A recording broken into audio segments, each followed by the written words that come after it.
So let's jump into this NFL real quick, and we can get up out of here. So let's just start with Saturday night, Dallas, Detroit. Let's just go ahead. We can skip the game. Was what it was. Yeah. Who's at fault? Is it the linemen? The referees at fault. The referees at fault. The referees at fault for this reason.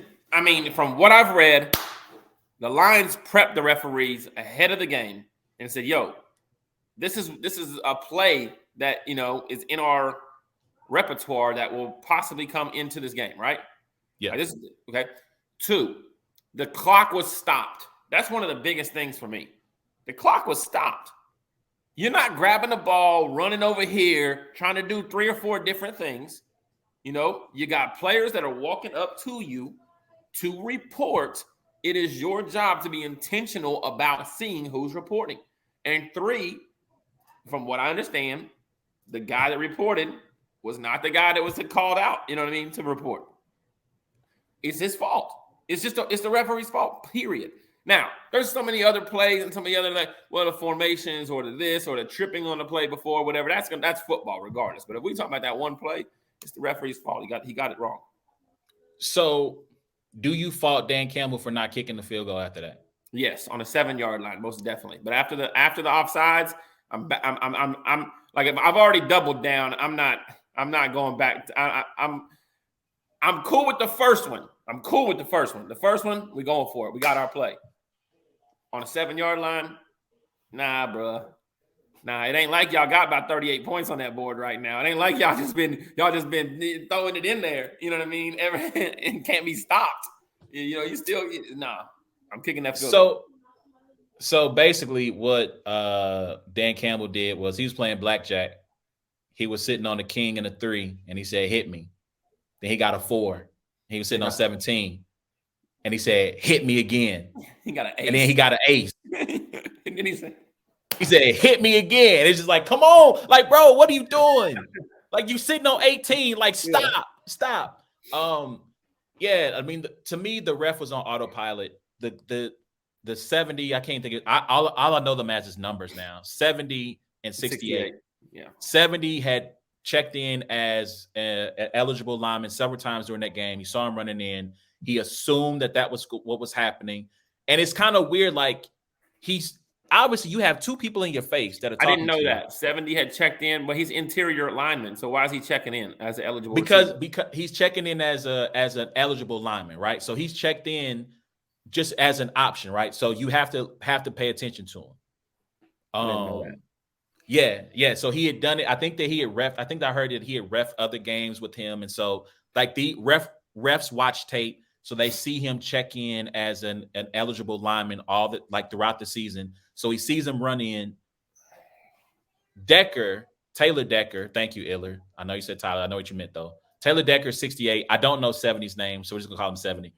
But he is checked in throughout the season as an eligible lineman. So he sees him run in. He's thinking, oh, that's what's happening. Refusing to pay attention to the 2 guys in his face who's trying to get his attention, which to me is just wild, just off rip. And I've seen the NFL try to make this the fault of the Lions for trying to run deception. But I'm like, thank you, Iller. Skipper was 70. I've seen them try to run this game of, well, it's there. They should have made sure that they were clear. And I'm like, well, dang, should he had to chase them down and go, hey, eligible. And I'm just like, bro, like, I don't like that, because from what I gather, 70 didn't even say a word. No, like, how much more clear can it be that the guy said, I'm checking in? Like, that's clear. Yeah. And so it cracks me up because the league, I guess, it was reported today that they sent out a memo to all the teams on how to properly report yourself. Zero accountability, man. Zero accountability. And so I'm like, and so to me, you know what this reeks of? So I work in middle management. It will be 20 years for me in middle management, right? This year.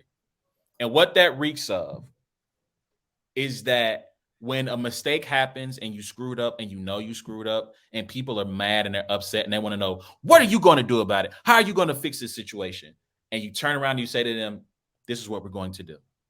I'm going to sit down with my team. I'm going to discuss what happened.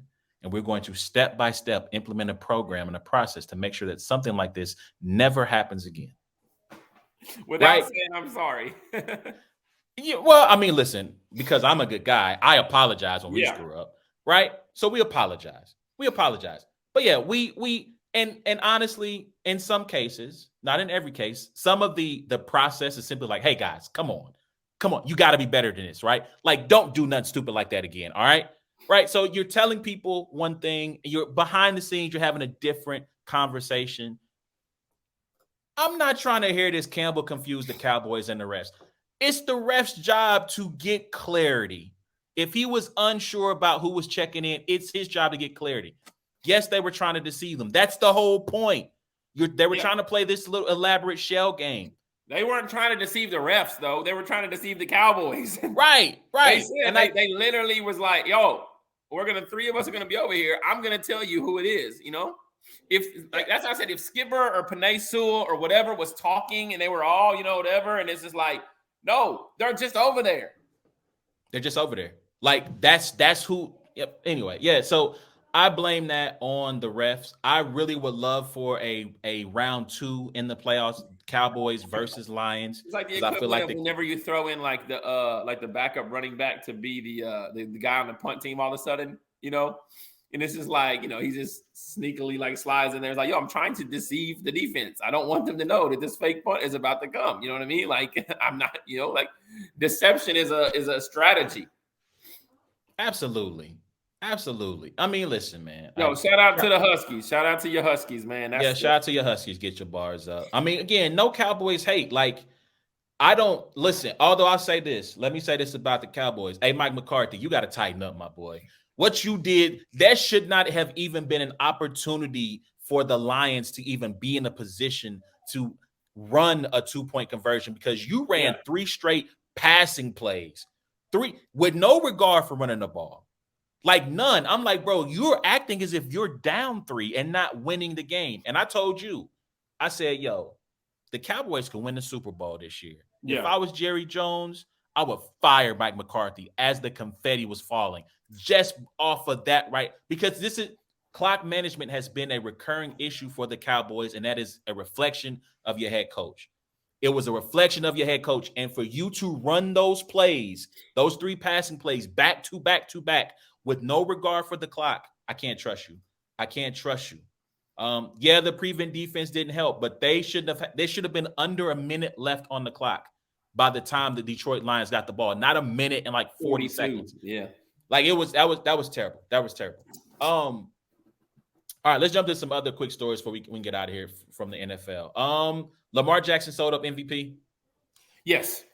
Yeah. And weird because 3 weeks ago he was like maybe 5th for me, but it is a week to week type thing, especially when there was not anybody, like it was kind of like Tua, Dak, Brock, McCaffrey, Lamar. Like it's kind of like how your team's playing and how you're playing. And if you could string 2 performances together against the Niners and the Dolphins like he just did, like, man, they could sit him out this week, like, which they might. I would say maybe a quarter.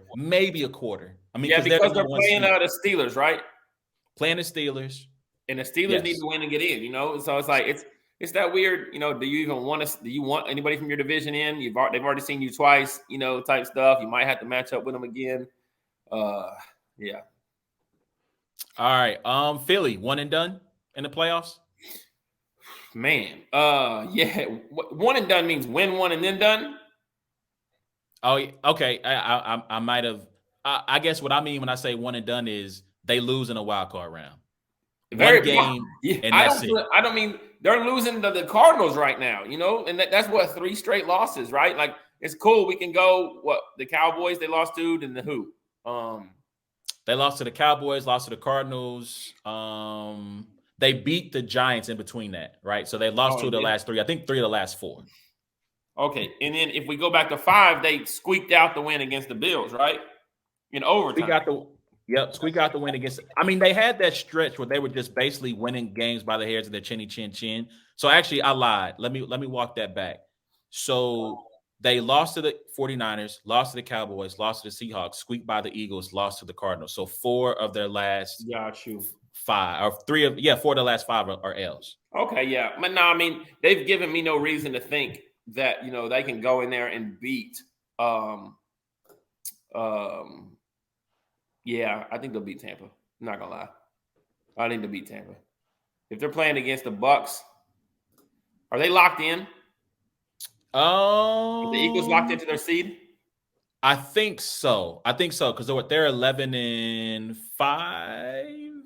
Yeah. I got to look at the standings real quick. I think they're 11-5. So although if the Cowboys should lose, I think they play the Commanders. The Eagles win. I think the Eagles might go back to first place. Oh yeah, man, get those teams out. I didn't even realize the Commanders were making playoffs. They're trash too. Well, I mean, they're not making the playoffs, right? But I mean, I'm just saying, like, oh, I thought you meant they would play them in the first round. No. I think they would get Tampa in the first round because I think they're locked in as the 5. Again, assuming they win, they're locked in as the 5 seed. I think they're locked in regardless because I want to say that all the teams below them have like 7 wins. Yeah. I don't see I don't see the Buccaneers beating them. I don't see the Buccaneers beating them. Remember, they were a Hail Mary away from winning that game. Yeah. They played on, I think it was Monday Night Football. Man, so Buccaneers had everything to play for this Sunday. It got smoked by the Saints at home. I mean, there's not a lot of teams going into the playoffs like the Ravens and like the 49ers right now, which even the 49ers losing to the Ravens, but it's still like you still kind of got the feeling that they got it together. But it's like, yeah. So Eagles 11-5, they're locked in as a 5 seed again. Cowboys win, they win the division. Cowboys lose, Eagles win, the Eagles win the division. So they still have something to play for in theory. Except that the Eagles play on Sunday and the Cowboys play Saturday night, right? Is that right? No. Do the Cowboys have a third game in a row? No, they don't play Saturday night. I was thinking about the Lions game. That was Saturday night. No, yeah, you're right. 3:25 game for the Cowboys. Got you. Okay. Eagles play when at night? Yeah. No, they both play at 3:25, huh? Yep, they both playing at the same time. Yep. So there'll be some scoreboard watching. So I think Philly. Man, I think Get Your Bars Up said that he thinks they'll beat Tampa in Tampa. I'm going to say they edge it. I think they beat Tampa. Yeah. Listen, Sydney, I hope you're right. This says Niners will beat the Ravens if they meet up in the Super Bowl. I hope you are right, sir. I think that's pretty much everybody's Super Bowl right now. That's, most people are going to say Niners, Ravens. I mean, I think they're the 2 best teams, although I am concerned about the Niners playing the NFC North team. They went 1-3 against the NFC North. Yeah, their worst performances of the season were against the Browns and the Ravens. Although I'll say this for the 49ers. The 49ers moved the ball successfully against the Ravens. They just had bad luck on turnovers. Yeah. Especially the second and third one. I don't see 4 more interceptions, in that game. I don't think, No. So, hey, Kyle, I think we already said this once. Do not play a single. All I want to see are 2s and 3s. All I want is like we playing at the court, like we playing pickup basketball, 2s and 3s. Chiefs are locked in. I don't know how many snaps that Mahomes and Kelsey's get. But I would argue that they need them, right? Like, I mean, I would argue that offensive chemistry and everything is still not there. So why don't we go in here and put 42 on it, or try to, on the Chargers and feel a certain way about us clicking? Man, MVS, you run with the 2s. Everybody else, you can have a seat. I mean, it needs to run with the 2s in the XFL. Listen. We feeding MVS. Look, you and Blaine Gabbert in practice, go routes all game long. We force feeding you the ball, my boy, because you got to catch one of these. And let me tell you something. Listen, I'm a nonviolent man, but I would have tried to put pause on him if he really was, after he dropped that pass that would have gotten them a first down at the end of the half, and he's doing like this. Boy, he wouldn't even made to the sideline. What's up? What's up? What? I would have been ready for him. Like, what are you doing? These Chiefs receivers need all. I mean, not all. Rashee Rice can listen. Rashee Rice can have a seat. You've earned your rest, young man. You can have a seat. McCole, Scott Moore's on IR, so he's not going to be out there. Tony's hurt. What else is new? Richie James, MVS. Get them snaps up. Watson. They need them all. Listen, get your bars up. I am concerned that the Rams can't beat the Niners. Although, and my concern with that is the Niners have beaten them like 8 times in a row, and at some point you're going to lose a game. So that's my concern with the 49ers having to potentially play the Rams in the playoffs. Let me see what any other storylines we need to follow. Who you got? Bills or Dolphins? They play Sunday night, final game of the season. I got the Bills. I'm taking the Bills. Man, they would get the 2 seed if that happens. They have to win. They cannot lose. They have to win. Buffalo would end up with the 2 seed. Yep, because they would own the tiebreaker over the Dolphins. No, they're winning the division. Yeah, but they would win the division and get the 2 seed. There's not another AFC team. Damn. Nope. That's right. Chiefs tricked it off. Chiefs had a chance, but they couldn't get. They lost all those games that they tricked off have. the 2 seed. Yep.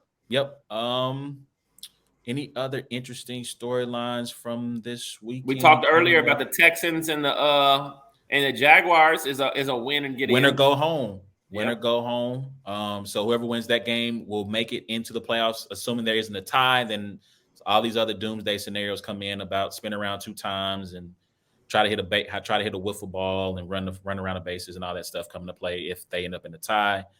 Hold on. Speaking of JC, I want to ask you this. I think you mentioned this. Bears wrapped up the number 1 pick. Do you take Justin Fields, or do you keep Justin Fields and draft Caleb Williams or Drake May?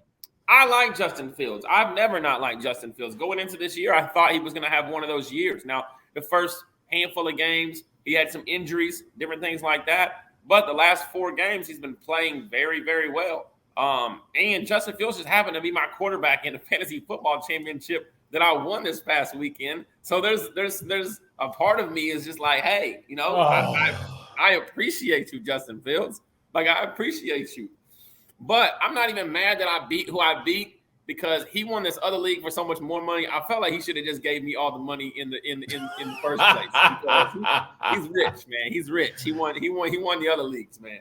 Oh man. Yeah, bro. Listen, I could have went 3-0. A couple of decisions on starting people, on starting the right. If I would have started George Pickens, I beat you in that championship and I win that bread. Here's a good question. Do you think Jim Harbaugh's leaving Michigan? Yes. I think so too. Listen, he on the first thing smoking. Assume whether the confetti's falling for him, whether he's having a somber conversation in his locker room, I'm pretty sure. Listen, y'all go ahead, head back to Ann Arbor. I gotta take care of some. I gotta holler at some people real quick. He needs to. The Chargers need. I don't know what Bill Belichick's doing, but the Chargers is going to be Harbaugh and Bill Belichick. It needs to be. Yeah. I think he's out of there. I mean, he hired Don Yee, who's an NFL agent. He didn't hire him to help him negotiate another contract with Michigan. Like you said, how many NFL openings do you think there will be? Hold on one second. Let me look. The Raiders, obviously, which I would like for them to bring Pierce back, but I don't know that they will. The Chargers and Raiders. Who else do we have interim? Do we have any interim coaches anywhere else? No. I think the Bears are going to keep Eberflus. I think Arthur Smith is out of here. Is out of here. Arthur Smith, Falcons. Yeah. Pause real quick. That's not a bad job. Good riddance. Listen, I saw somebody say something about.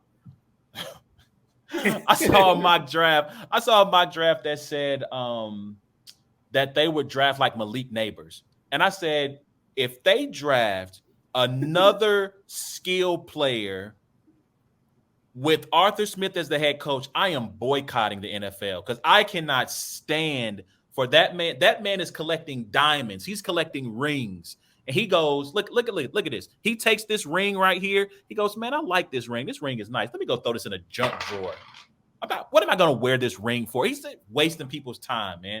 Ron Rivera's out of here. So he's going to be gone.